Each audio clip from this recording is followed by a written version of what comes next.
Hello there, people of the internet. I had a very interesting situation that I was not expecting, and that's kind of why I'm making this video. If you are in a predicament like I was in not too terribly long ago, and you are someone who collects things over the years, I know I got a bunch of stuff that I've collected that I just kind of, I keep it in a box, and it's a bunch of gear that would be useful that I don't really touch because it's just kind of like just in case stuff. I mean, I have the things that I use on a regular basis, but then I've got more of those regular basis things, more than I would use on a regular basis, so I just kind of have them in storage. And what I was doing is I was thinking to myself, all right, you know what, I'm gonna go ahead and see if I can get my hands on some more AR magazines or something like that. And then I was like, you know what, let's go ahead and take stock. Let's figure out how many AR magazines I actually have before I, spend what little money I have on some more AR mags for just in case purposes. I mean, you never know what kind of legislation is going to come out. You never know what might happen with all the things going on around inside of the world. Like AR mags might be worth their weight in gold in some of the near coming futures. So I was thinking to myself, all right, let's go ahead and spend the little money that I have on a couple of AR mags, and we'll go ahead and just call it a day on that. And so I instead of just going right out of my way to get some AR mags, I decided to do inventory. And I was thinking to myself, I have probably about a dozen or so AR mags, not really a significant number, but definitely enough to be able to cover myself for a situation if I needed to cover myself or something. So I was expecting a dozen mags, and so I start going through my stuff, I start looking around, I start taking count, and next thing I know, I've got over 30 AR magazines. I'm like, oh, well, I guess the times where I was like, all right, I got a little bit of money, let me grab a couple of mags. All right, I've got a little bit of money, let me grab a couple of mags. I guess doing that over and over and over and over, I accumulated way more magazines than I thought that I had. So lo and behold, I have significantly more AR mags than I thought that I had. So then I was like, all right, well, let's, reorganize some stuff and look through some stuff and see what else I can find, because there might be some more useful stuff in here that I've completely forgotten about. And so I start rummaging through some stuff, and I'm like, okay, cool, look what I just found. And I found some additional Turkish surplus 8mm Mauser ammunition that I had bought forever ago, back whenever it was really, really dirt cheap.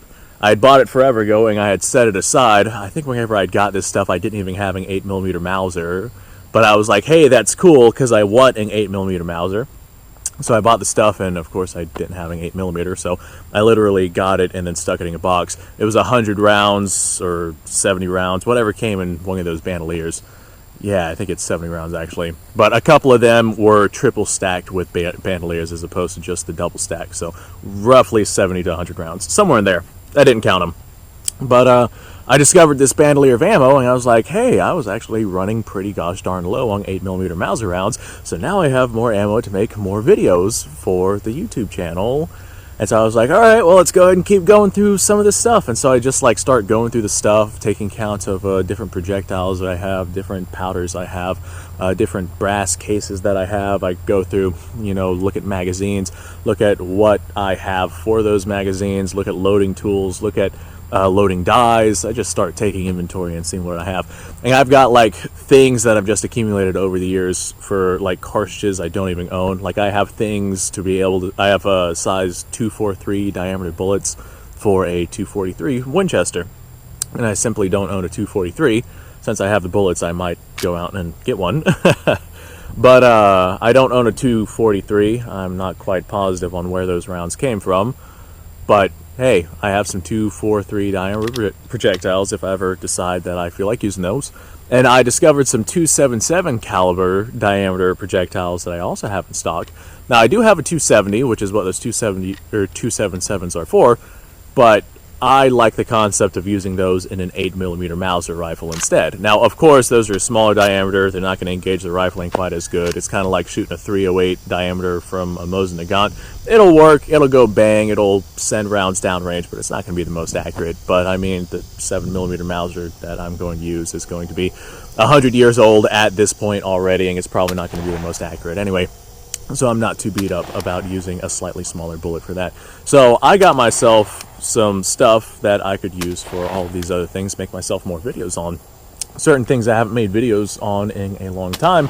And all of this was simply because I took inventory of me having a bunch of stuff laying around. I decided to go through it and just see what it is that I actually had. I remember back whenever I was really young, like probably about 18, 19, old enough to buy ammo, but not on my own, or not old enough to be able to effectively utilize that ammunition for that particular period of time in my life. But whenever I was about 18 years old, I had purchased some 7.62x39 ammunition because I wanted an AK-47. That was my absolute dream gun for that time period.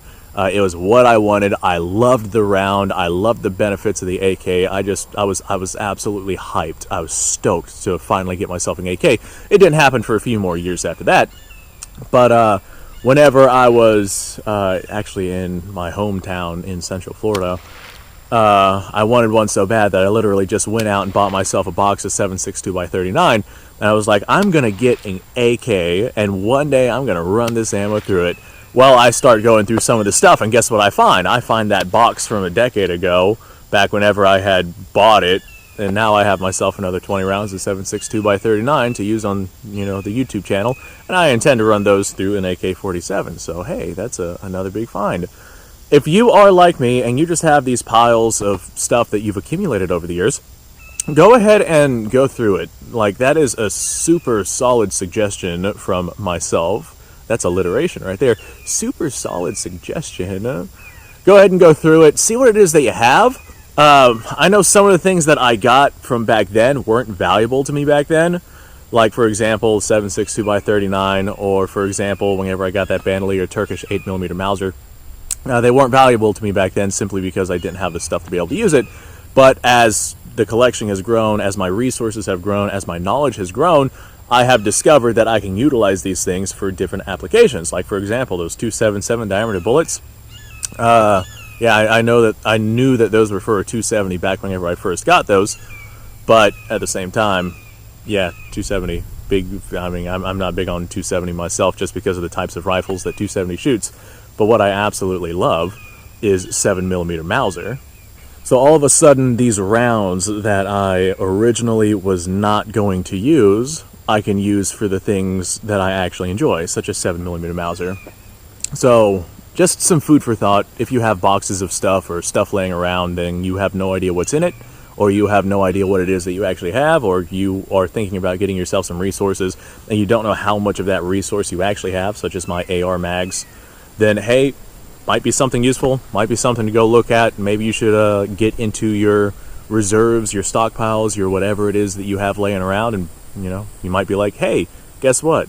I like that right there, so I'm going to go ahead and pull that out of storage, or I'm going to go ahead and get myself some more of that, or I have a ton of this right here. Let me go ahead and utilize some of this stuff because I have more of this much more capable thing than this thing I'm actually using because I forgot I had this.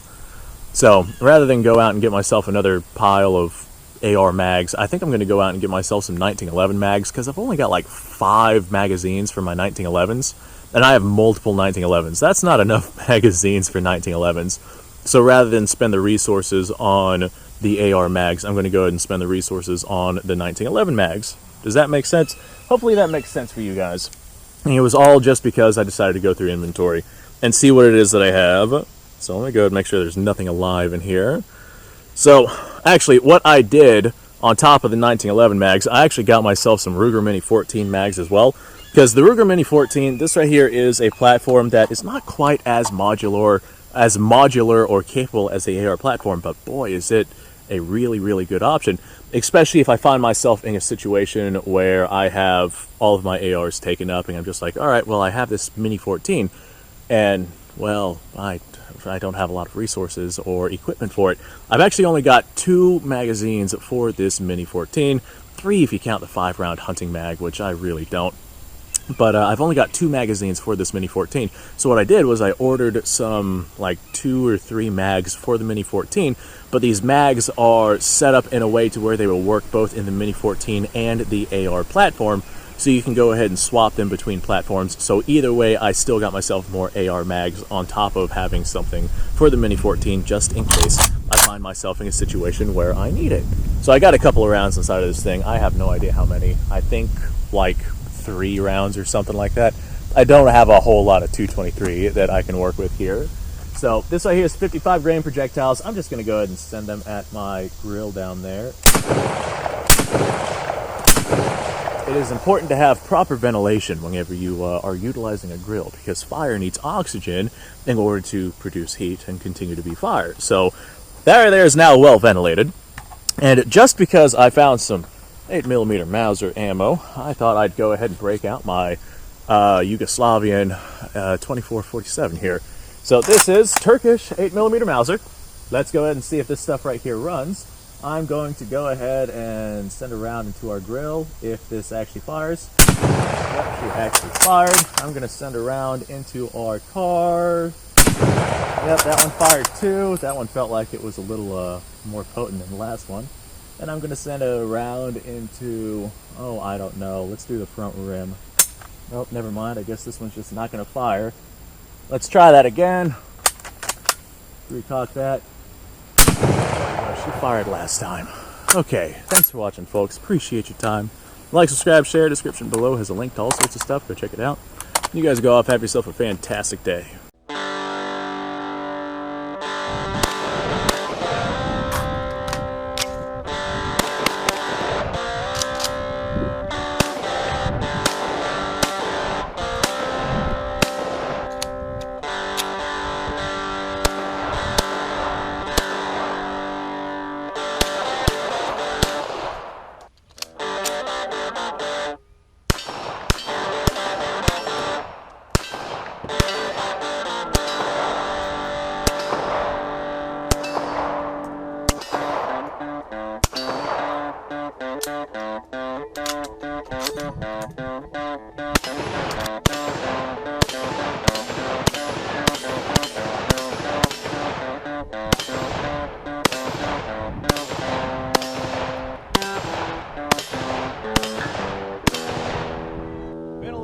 Since I've done this.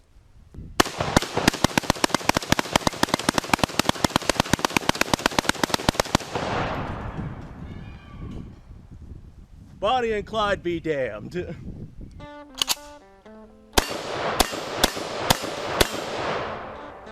Poor man's Garen.